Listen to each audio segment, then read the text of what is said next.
Welcome back. Bulletin का आगाज करें इस अहम खबर के साथ। चीफ जस्टिस काजी फायज ईसा की रिटायरमेंट का आज आखिरी रोज है। चीफ जस्टिस काजी फायज ईसा के एजाज में फुल कोर्ट रेफरेंस का इनेकाद किया गया।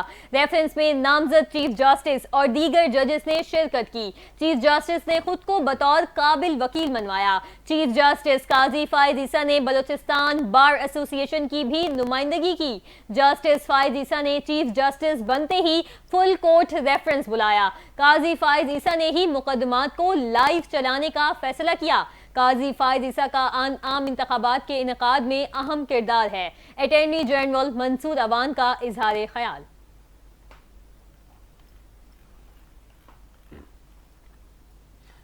दूसरी जानिब फुल कोर्ट रेफरेंस में खिताब करते हुए काजी फायज ईसा का कहना था कि एजाज में दिए गए रेफरेंस में शिरकत करने वालों का शुक्रिया अदा करता हूँ। मैं उर्दू में खिताब करूंगा, अपनी कौमी ज़बान में बात करना चाहता हूं, मुझे उर्दू में बात करने की इजाज़त मिलनी चाहिए। नामजद चीफ जस्टिस और दीगर का शुक्रिया अदा करना चाहता हूं। अटॉर्नी जनरल का शुक्रिया जिन्होंने मेरे लिए बातें की। सबका शुक्रिया जो आज इस तकरीब में शरीक हुए। रेफरेंस में शरीक ना होने वालों का भी शुक्रिया। उन्होंने कहा है कि आज वो बातें करूंगा जो आपको मालूम नहीं। शोबा वकालत में 42 साल का अरसा गुजार चुका। बलोचिस्तान हाई कोर्ट का चीफ जस्टिस बना तो अकेला जज था। वालिद ने वकालत की तालीम के लिए इंग्लिस्तान का मुश्किल सफ़र किया। वालिद ने कहा वकालत की डिग्री ले लो, बाद में जो मर्जी करो। मेरी ज़िंदगी में अहलिया को वीटो पार हासिल है। माहौलियात पर हम सबको तवज्जो देनी चाहिए। जजेस शवाहिद की बुनियाद पर फैसले करते हैं। अब आपको बताएं कि जस्टिस मंसूर अली शाह ने रजिस्ट्रार सुप्रीम कोर्ट को एक और खत लिख दिया है। फुल कोर्ट में शिरकत न करने की वजूहात भी बता दी। माजी में चीफ जस्टिस साकिब निसार ने इख्तियारात का गलत इस्तेमाल किया। साबिक चीफ जस्टिस के रेफरेंस में भी शिरकत नहीं की। आज भी इन्हीं वजूहात की बिना पर रेफरेंस में शिरकत से इनकार किया। चीफ जस्टिस का किरदार अवाम के हुकूक का तहफ़्फ़ुज़ होता है। चीफ जस्टिस का काम अदलिया का दिफा करना है। जस्टिस मंसूर अली शाह की फुल कोर्ट में खत शामिल करने की दरखास्त। दीगर खबरें से आपको आगाह करें। इस्लामाबाद हाई कोर्ट ने अडियाला जेल के हवाले से वजारत दाखिला को मिलने वाली सिक्योरिटी थ्रेट्स का रिकॉर्ड तलब कर लिया। इस्लामाबाद हाई कोर्ट के जस्टिस एजाज इसाक खान ने अदालती हुक्म के बावजूद बानी पीटीआई की वकला से मुलाकात पर पाबंदी से मुतालिक तौहीन अदालत केस की समाअत का हुक्मनामा जारी कर दिया है। अदालत ने अडियाला जेल के हवाले से वजारत दाखिला को मौसूल होने वाली सिक्योरिटी थ्रेट्स का रिकॉर्ड तलब करते हुए हुक्म दिया है कि वजारत दाखिला का बाखबर अफसर सिक्योरिटी थ्रेट्स के रिकॉर्ड के हमरा अदालत में पेश हो। अदालती हुक्म में कहा गया है कि रिकॉर्ड पेश करें, जिसकी बुनियाद पर पंजाब हुकूमत ने जेल मुलाकातों पर पाबंदी लगाई।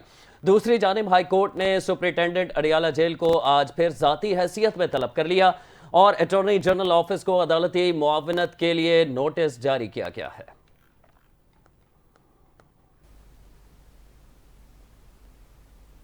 इस्लामाबाद की इंसदाद दहशतगर्दी की अदालत ने थाना कौसार केस में अलीमा खान और उज़मा खान की रिहाई का हुक्म दे दिया है।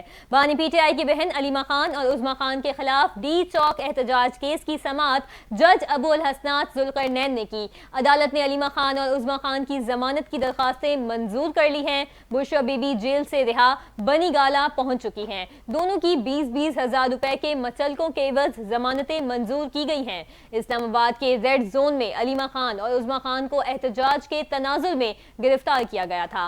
8 अक्टूबर को साबिक वज़ीर आज़म की बहनों अलीमा खान और उज़मा खान को मजीद 2 रोज़ा जिस्मानी रिमांड मंजूर कर लिया था। रहनुमा मुस्लिम लीग नून राना सनाउल्लाह ने पीटीआई इंतशारी टोला करार देते हुए कहा है कि ऐसा टोला है जिसकी हिमायत करे इसका भी नुकसान हो जाए। जस्टिस मंसूर बहुत अच्छे जज हैं, लेकिन इनके बारे में पीटीआई वाले कहते रहे हैं कि हमारी बात हो गई है। अक्टूबर में जस्टिस मंसूर आ रहे हैं, वो आकर हुकूमत का बंदोबस्त कर देंगे। राना सनाउल्लाह ने मजीद कहा है कि जानते हैं इस रिपोर्ट में। वजीर आजम के मुशीर बराए सियासी उमूर राना सनाउल्लाह कहते हैं आईनी तरमीम से जस्टिस मंसूर का रास्ता रोका, उसमें हुकूमत का अमल दखल कम, पीटीआई का ज्यादा है। बरतानवी नशरियाती इदारे से गुफ्तगू करते हुए राना सनाउल्लाह का कहना था कि पीटीआई ऐसा इंतशारी टोला है जिसकी हिमायत करे इसका भी नुकसान हो जाए। जस्टिस मंसूर अली शाह बहुत अच्छे जज हैं, लेकिन उनके बारे में पीटीआई वाले कहते रहे कि हमारी बात हो गई है। अक्टूबर में जस्टिस मंसूर आ रहे हैं, वो आकर हुकूमत का बंदोबस्त करेंगे। ऐसी बातें किसी की भी साख को नुकसान पहुंचा सकती हैं। अब आपको बताएं कि चीफ जस्टिस काजी फायज ईसा का बतौर चीफ जस्टिस पाकिस्तान आज आखिरी रोज है। चीफ जस्टिस काजी फायज ईसा के एजाज में सुप्रीम कोर्ट बार और पाकिस्तान बार काउंसिल की जानिब से इशाया दिया गया है। नामजद chief justice Yahya Afridi, justice Musarrat Hilali, justice Naeem Afghan के अलावा justice Jamal Mandokhel, justice Aminuddin Khan, justice Aqeel Abbasi ने इशाये में शिरकत की है।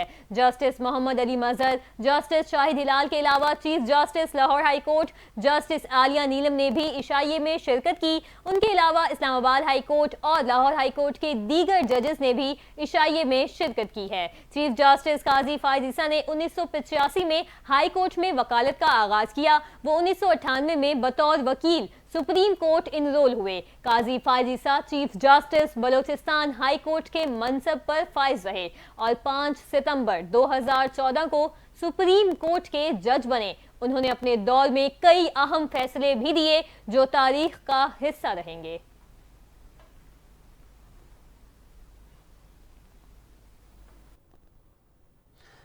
दीगर खबरों की जानिब बढ़ेंगे। नेपरा की जानिब से इस्लामाबाद के शहरियों के लिए खुशखबरी, बिजली 86 पैसे सस्ती करने की मंजूरी दे दी गई है। नोटिफिकेशन जारी, बिजली की कीमतों में कमी का रिलीफ सारिफीन को अक्टूबर के बिलों में मिलेगा। कीमतों में कमी का इत्तलाक की इलेक्ट्रिक सारिफीन पर नहीं होगा। कि इलेक्ट्रिक ने सितंबर की माहाना एडजस्टमेंट की दरखास्त में कीमत में 16 पैसे फी यूनिट कमी की दरखास्त नेपरा में जमा करा दी है।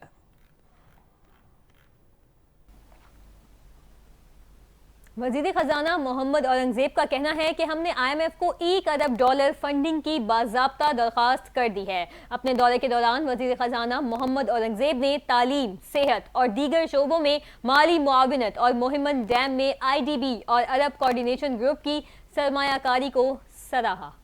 पाकिस्तान ने IMF को $1 अरब फंडिंग के लिए बाज़ाब्ता दरखास्त दे दी है। मगरबी खबर एजेंसी को इंटरव्यू देते हुए वजीर खजाना मोहम्मद औरंगजेब का कहना था, हमने IMF को $1 अरब फंडिंग की बाज़ाब्ता दरखास्त कर दी है। वाशिंगटन में वजीर खजाना की मुख्तलिफ मालियाती इदारों और ममालिक के रहनुमाओं से मुलाकातों का सिलसिला जारी है। वजीर खजाना ने JP मॉर्गन बैंक के नुमाइंदों से भी मुलाकात की। मुलाकात में वजीर खजाना मोहम्मद औरंगजेब ने स्टैंड बाय अरेंजमेंट के बाद पाकिस्तान की इक्तसादी सूरत हाल में बेहतरी का जायजा पेश किया। वजीर खजाना ने IMF के EFF प्रोग्राम की अहमियत पर जोर देते हुए पांडा बॉन्ड के जरिए आलमी कैपिटल मार्केट में रसाई के अज़्म का इजहार किया। वजीर खजाना इस्लामी तरक्याती बैंक के सदर से भी मिले। मुलाकात में वजीर खजाना मोहम्मद औरंगजेब ने तालीम, सेहत और दीगर शोबों में माली मुआविनत और मोहम्मद डैम में IDB और अरब कोऑर्डिनेशन ग्रुप की सरमायाकारी को सराहा। अमेरिका में मौजूद विफाकी वजीर खजाना ने US पाकिस्तान बिजनेस काउंसिल की क़यादत से भी मुलाकात की। मुलाकात के दौरान इन्होंने बिजनेस काउंसिल की क़यादत और सरमायाकारी की खुसूसी सरमायाकारी सहूलत काउंसिल के जरिए फराहम करदा वन विंडो सहूलत से फायदा उठाने की दावत दी। और यहाँ आपको बताएं कि गवर्नर पंजाब सरदार सलीम हैदर खान से चीफ सेक्रेटरी पंजाब जाहिद अख्तर जमान की मुलाकात हुई है। सूबे में जारी तरक्याती मनसूबों पर पेशरफ्त और इंतजामी उमूर पर तबादला ख्याल किया गया। गवर्नर पंजाब ने सूबे में जारी तरक्याती मनसूबों को जल्द मुकम्मल करने की हिदायत की है। आम खबर से आपको आगाह करें, आम मुलाकात का अहवाल है। गवर्नर पंजाब से मुलाकात की है गौहर सईद, नुमाइंदा NTN न्यूज़ हमारे साथ मौजूद है, उनसे मजीद इस हवाले से जानेंगे। गौहर, आगाह कीजिएगा इस मुलाकात के अहवाल से। जी बिल्कुल, गवर्नर पंजाब सरदार सलीम हैदर खान से चीफ सेक्रेटरी पंजाब जाहिद अख्तर जमान ने मुलाकात की है और मुलाकात में सूबे में जारी तरक्याती मनसूबों पर पेशरफ्त और इंतजामी अमूर पर तबादला ख्याल भी किया गया है। इस मुलाकात के मौका पर गवर्नर पंजाब सरदार सलीम हैदर खान ने कहा है कि सूबे में जारी तरक्याती मनसूबों को जल्द मुकम्मल करके लोगों के लिए आसानी भी पैदा करेंगे और अवाम को ज़्यादा से ज़्यादा रिलीफ भी मुहैया करना हुकूमत की जिम्मेदारी है और सरकारी अफसरान मुख्तलिफ महकमों में अवाम के मसाइल के हल को यकीनी भी बनाएंगे। और इसके अलावा आपको आगाह करूँ कि सरकारी महकमों में पब्लिक सर्विसेज डिलीवरी बेहतर बनाने की भी ज़रूरत है। जी बहुत शुक्रिया गौहर सईद।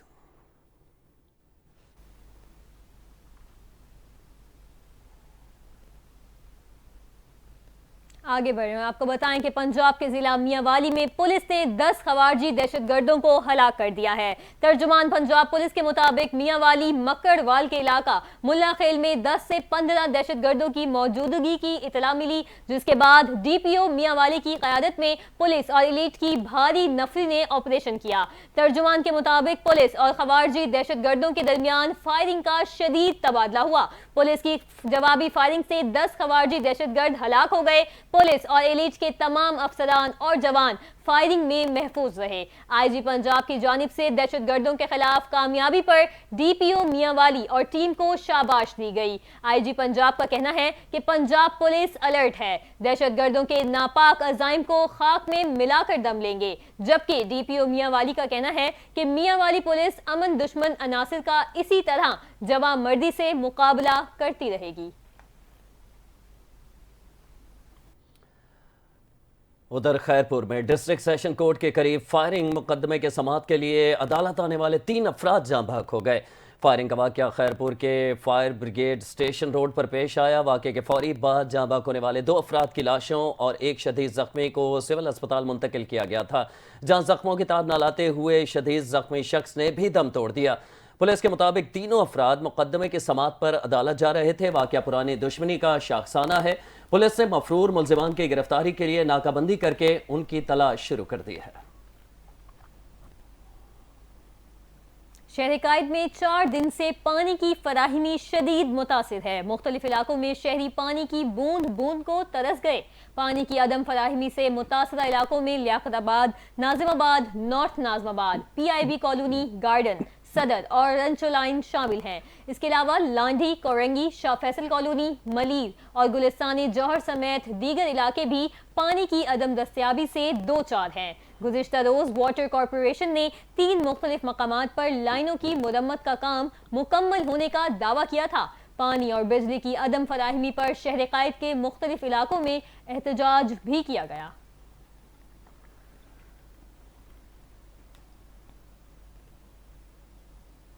एक अच्छी खबर है, पाकिस्तान स्टॉक एक्सचेंज में आज भी नया रिकॉर्ड कायम हुआ। 100 इंडेक्स 90,000 पॉइंट्स का संगे मील अबूर कर गया। पाकिस्तान स्टॉक एक्सचेंज का 100 इंडेक्स 1110 पॉइंट्स के इजाफे से 90,056 पर आ गया है। गुज़िश्ता रोज पाकिस्तान स्टॉक मार्केट में कारोबार का आगाज मुस्बत जोन में हुआ था। गुज़िश्ता रोज कारोबार के अख्ताम पर इंडेक्स 88,945 पॉइंट्स पर बंद हुआ था।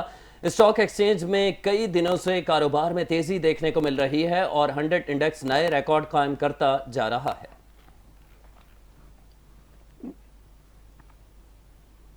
पाकिस्तान क्रिकेट टीम के हेड कोच जैसन गिलेस्पी का कहना है कि मुझे भरोसा है बाबर आजम जल्द फॉर्म में वापस आएंगे और मैचेस जितवाएंगे। गैर मुल्की मीडिया को इंटरव्यू देते हुए पाकिस्तान क्रिकेट टीम के हेड कोच जैसन गिलेस्पी ने कहा कि बाबर आजम बेहतरीन खिलाड़ी हैं, बड़े बड़े खिलाड़ियों पर खराब वक्त आता है। जैसन गिलेस्पी ने कहा कि शान मसूद को ऑस्ट्रेलिया में कप्तानी दी गई, जो मुश्किल दौरा था। शान मसूद खिलाड़ियों के साथ अच्छे अंदाज में रहते हैं। पाकिस्तान की कोचिंग करना माजी के तजुर्बात से मुख्तलिफ है। मुझे मालूम था कि पाकिस्तान की कोचिंग करना चैलेंजिंग होगा। उनका मजीद कहना था, पाकिस्तान क्रिकेट के माहौल को समझने की कोशिश कर रहा हूँ। पाकिस्तान क्रिकेट में एडजस्ट होने से मुतालिक रोज सीखता हूँ।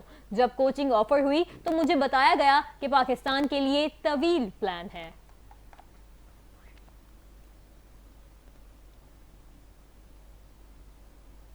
कुछ खबरें बैनुल-अक़वामी मंजरनामे से। अमरीकी सदारती उम्मीदवार डोनाल्ड ट्रंप ने तारकीन वतन पर क्रैकडाउन का नया मंसूबा बना लिया है। अमरीकी मीडिया के मुताबिक यह नया मंसूबा ट्रंप के पहले दौरे सदारत के क्रैकडाउन के मुकाबले में कहीं शदीद होगा। ट्रंप दोबारा सदर बने तो वो अमरीकी तारीख का सबसे बड़ा मुल्क बदरी ऑपरेशन शुरू करेंगे। ट्रंप इस ऑपरेशन के लिए फौज को भी इस्तेमाल करना चाहते हैं। रिपोर्ट में मजीद कहा गया है कि लाखों गैर कानूनी तारकीन वतन को तहवील में लेकर मुल्क बदर करने से पहले हिरासती मराकज में रखा जाएगा।